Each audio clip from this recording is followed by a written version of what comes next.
Alex Lisov. The dark side of the metaverse technology is growing more and more sophisticated with each passing year. However, as the metaverse begins to unfold, we're only just scratching the surface to leverage data in new and innovative ways. The metaverse is coming. But the question is, are we really ready? According to Chris Wiley, the Cambridge Analytica whistleblower that spurred a massive overhaul of privacy practices and legislation across the globe, the answer to the above question is a resounding no. In fact, it might be best to start pumping the brakes on the metaverse now before it infiltrates our day-to-day lives, he warns. Chris recently spoke with Cheetah Digital's CMO Richard Jones about the metaverse, marketing, and the future of privacy.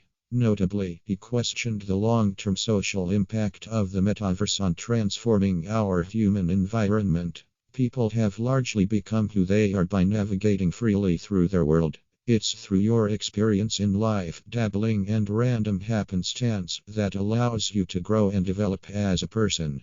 But what happens when, all of a sudden, the environment decides to get involved, classifying you, influencing your every move, and ultimately grooming you into the ideal consumer? Likening the metaverse to a physical entity like a skyscraper or an airplane, Chris paints a picture of how digital worlds should be architected with so-called fire exits or other protections. It should have a building code of sorts, protecting its users, their privacy, and, importantly, their mental health, he says. A shocking realization of it all, Chris says, is that privacy is only one small piece of the puzzle. The matter at hand is much larger and much more complex than the collected data and how it was collected. When we are looking at some of the consequences of algorithmic harm, whether that's mental health and mental well-being, particularly in young, developing men and women, to social cohesion across the globe where actual harm is stemming from these systems, it's critical that we address these consequences prior to the metaverse becoming mainstream, Chris says. Constructing a new paradigm. When there are more safety regulations for a toaster in a kitchen than for a platform that touches a billion people, Chris says, it's time for a change. The best way to realize that change, he says, is to start at the source. A big part of the issue is that we are not framing the conversation around those who are responsible, the engineers and architects. The things that are causing harm are the products of architecture and engineering, he says. When you look at how we relate other products of technology and other products of engineering, whether that's in aerospace, civil engineering, pharmaceuticals, etc., there are safety standards. There are inspections.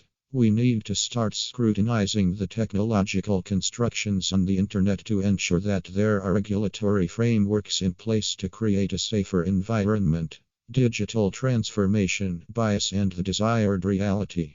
Chris questions what happens when people begin personalizing their experiences in the metaverse to suit their preferences. So, for example, racists could eliminate people of color from their view. Or people could create a society where they walk down the street and no longer see homeless people. They no longer see significant societal problems. What happens to a society when we no longer fully understand what's happening around us, and the only people who do are those in charge of augmenting it, he asks. That's a really important question, and it's not far-fetched. At Facebook value. Despite Facebook's, now called Meta, attention-grabbing algorithms that encourage one-sided views and fuel disinformation, marketers continue to pump large sums of money into its platform every year. But is it worth it? Are we correct to believe that Facebook's data is true?